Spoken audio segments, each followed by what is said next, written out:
La prima giornata di libertà, cosa ha fatto? Ma guardi, io sono sempre stato coinvolto professionalmente perché io lavoro all'università, quindi è vero che le lezioni sono state erogate in modalità telematica, però io ero presente in facoltà, in dipartimento, quindi comunque io sono sempre stato operativo.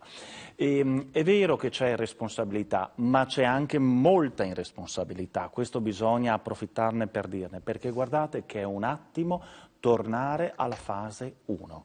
Ecco, quindi io ho letto alcuni messaggi lì, li ho visti io tra l'altro a Padova, assembramenti, gente con la mascherina abbassata al naso, quindi stiamo attenti perché corriamo il rischio di vanificare lo sforzo, i sacrifici, gli indelebili sacrifici e cicatrici che ci porteremo avanti per i prossimi mesi se non anni, anche a livello non solo sociale ma a livello anche economico.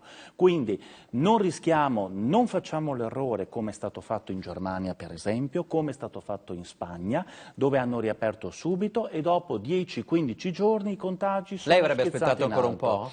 Ma guardi, io sono della convinzione che bisognava ripartire, bisogna ripartire con delle regole, adesso sono state date alle regioni la gestione autonomica di come comportarsi, di quali misure adottare, ed è giusto perché ogni regione ha una sua realtà. Ogni regione ha gestito in modo diverso e si è trovata a gestire una situazione critica con dei numeri completamente diversi. La Basilicata ne ha 1 o 2, il Veneto ne ha avuti una certa quantità, quindi è chiaro che ci sono delle realtà. Siamo a 1800 morti in Veneto, 1800 morti, che sicuramente non c'è rapporto con la Lombardia, però insomma 1800 morti sono sempre 1800. Guardate, io veramente mi auguro che ci sia molta responsabilità, ma anche nell'interesse collettivo, perché è un attimo, perché il virus non abbiamo un vaccino, non è stato trovato il vaccino ancora, probabilmente arriverà fra un anno, quindi ci vuole buonsenso e responsabilità.